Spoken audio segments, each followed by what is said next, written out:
What's good? It is Sam here. November. It is November, not September.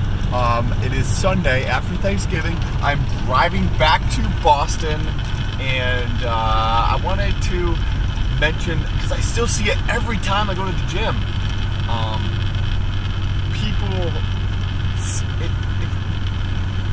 I don't even know where to start on this. I guess it starts with knowing what you want. And I see so many people in the gym who are lifting weights, and I will see them consistently doing the same thing over again and over again, or lifting the same style in the gym, and then you chit chat with them, and they're not reaching their goals. Like, they say this and their actions are this. And I wanted to talk about that specifically within the gym. The diet is another ballgame in and of itself, which I'll tackle in a different video, but specifically the training.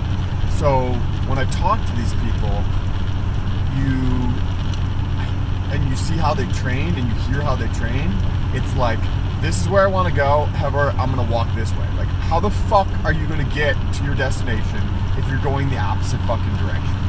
And maybe it's not opposite, but it's not in the same direction, because you are still working out. But I guess it very well could be, because you're not doing what you need to do to get to your goals. And I don't know where that line is drawn, if that's just because a lot of people don't maybe have the self-awareness to understand what's truly important to them, or why they want that look or that physique that they're aiming for, or the strength or whatever. And the byproduct of not knowing that is going into the gym and training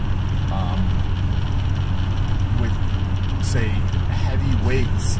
And I'm not opposed to training with heavy weights. I personally don't really train with heavy weights. I don't personally see a need to train with heavy weights for my objective.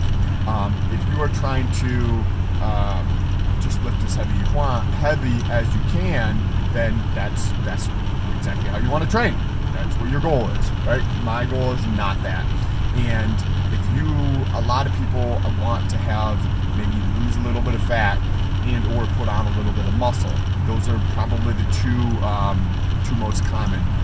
And it's generally like 2 to 1, where, like, say 50-60% of the people want to lose a little bit of fat, maybe 25-30% want to put on muscle, and that remainder is a mixture of other things that are completely different. Say they want to increase their flexibility because they're better in yoga, or whatever the case might be. But it's like a 2 to 1, where like 50% of the time it's losing fat, 25% of the time is putting on muscle. So there's 2 to 1, 50%. Anyways, when you look at their training style, and I think personally it comes down to the self-awareness that you don't have to train with that type of weight or that style to reach your goals. There's better ways in terms of the risk reduction. So I don't train that heavy very often, because my objective is not how much weight I can lift, or even just to progressively overload with weights. It's more to progressively overload, period. But the progressive overloading can be done in many different ways. It doesn't have to be done strictly through the increase with the amount of weight you're lifting. You can have progressive overload in so many different ways. Say if you were just increasing the time under tension, if you were doing eccentric motion, if you were doing a variety of exercises for the same muscle group you're targeting, there's just like so many different ways of changing up the tempo and doing eccentric drop sets. So there's so many different things you can do to progressively overload that muscle you're trying to train, where one of those is increasing the weight.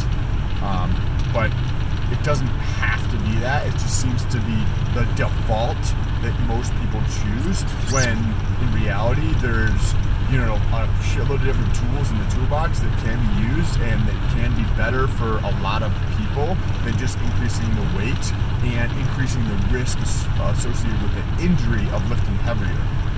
I don't lift very heavy, and you can check out my Instagram. I'll put a link in the description.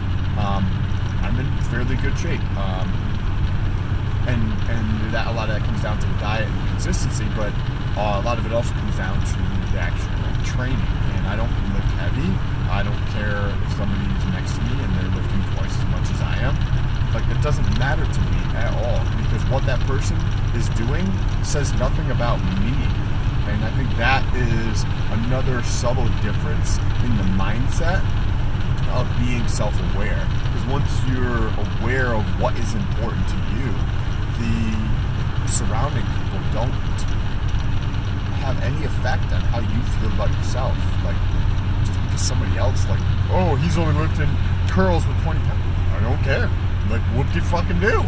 I think it's actually a better thing to be aware enough to take the time to understand that you can reduce the amount of risk and get the same result with going with a lower weight and focusing on the contraction or the eccentric motion of the actual exercise.